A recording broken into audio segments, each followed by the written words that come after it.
Morning, everybody. I'd like to repeat what John said. Thanks to all for coming, especially to my friends from Ireland for travelling over, and I hope it'll be worth your while. Most of you from Ireland know me. Despite my accent, I've lived there for 37 years now. I have an Irish passport now.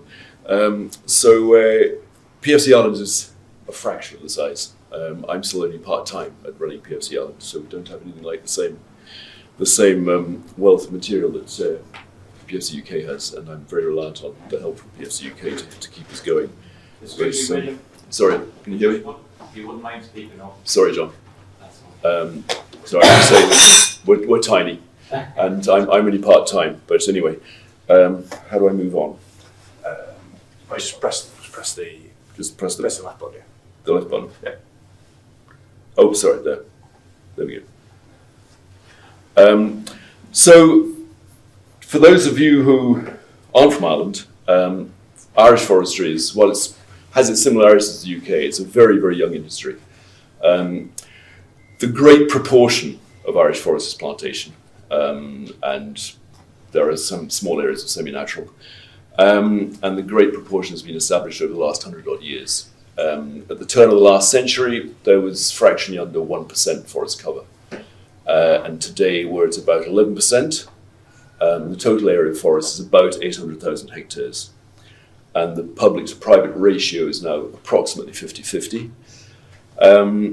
But it's important to realise that the private element of that proportion has mostly been established in about the last 30 to 35 years, driven by a generous granting premium scheme. So more and more farmers have planted land, as I say, over the last 30 odd years. So only a proportion of that is now coming into productivity. And our sawmilling industry, as in the UK, is very reliant on Sitka spruce, which grows extremely well in Ireland. And it actually only comprises about 52% of the total forest estate, but it comprises, the sawmillers here will tell me how much it dominates their supply and what they need. These figures are taken from the latest COFOD estimates, the COFOD being Council for Forest Research and Development. Sorry, can you still hear me? Can you still not hear me? The latest timber forecast was produced by COFOD. I think this was 2022, I can't remember now. And the estimates are that in 2025 we'll be producing about 6 million cubic metres, rising to 6.9 in 2030. Currently, the private roundwood forecast is rising to about half of that by 2030, slightly over half of that. And we are still facing a shortfall of about 500,000 cubic metres a hectare from demand versus supply. So a lot is still being imported from Scotland, mostly from Scotland. And the wood biomass demand for energy is increasing all the time. The one remaining peat burning power station in Ireland burnt its last sort of peat last December, and it's now burning only biomass. It's completely changed over to renewable biomass, and they're going to be getting through about 500,000 tonnes a year. So that's just a brief snapshot of that. The history of forest certification in Ireland has been fraught with difficulty. FSC started in about 2000, and Quilcher, the state forestry company, became PEFC certified in 2001, but to a generic standard. And attempts to draft and agree on an Irish FSC forest management standard struggled for a long time, and huge disagreements amongst the parties involved. And eventually they got an Irish standard endorsed in 2012, but for whatever reason, FSC International decided to close the Irish office in 2015. And there's an uncertain future for how it's going to continue in Ireland, because they're reliant on FSC International in Bonn. There was a revision process of the 2012 standard, started in I forget which year, but again it folded. There was disagreement amongst the working group members, and that resulted in FSC International engaging the Soil Association prepare yet another generic standard. And there are people here, Maggie, Rob, Simon Shaw, will all know a lot more about that end of things than I do. So that generic standard has just been published, but there are still difficulties in it for forest owners, and it remains to be seen just how much the take-up will be. So PEFC had been one of the original signatories to the formation, Ireland had been one of the original signatories to the formation of PEFC back in 1999. But the formation of PEFC Ireland was premature then, and the decision was taken by the Irish Timber Growers Association to become full members, to apply for full membership in 2008.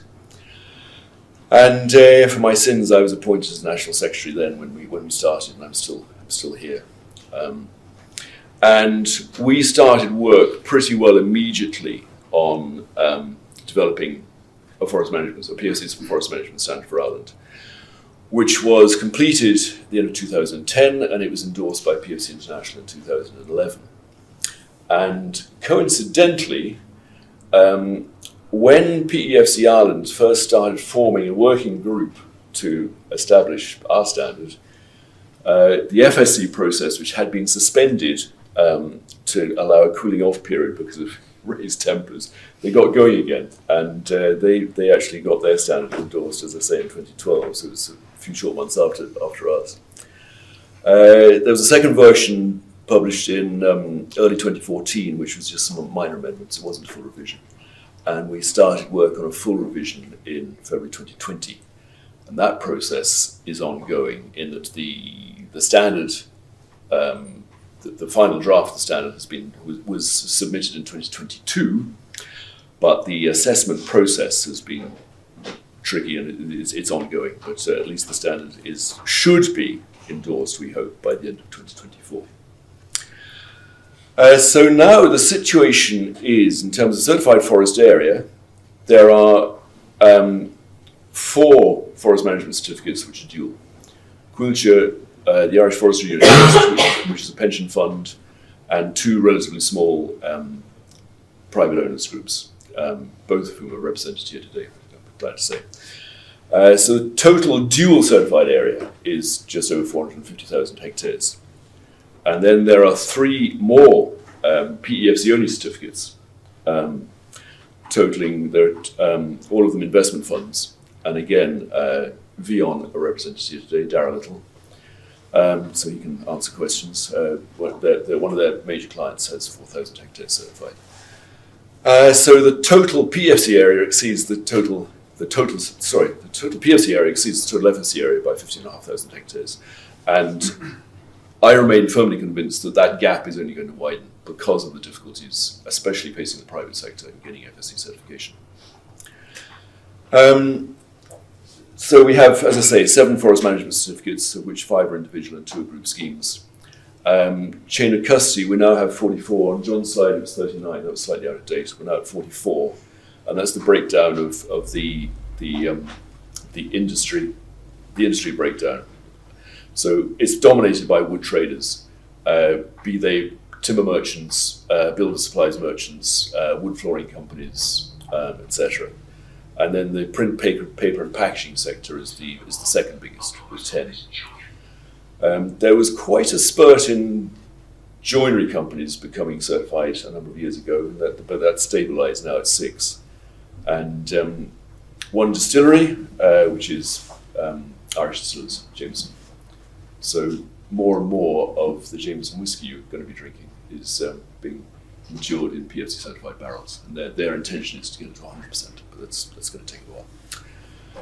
So I think that's my last slide. It is. I said I'd be as brief as I could. So I'll hand over to the meeting today, starting with Shelley. Thanks, Will. Good.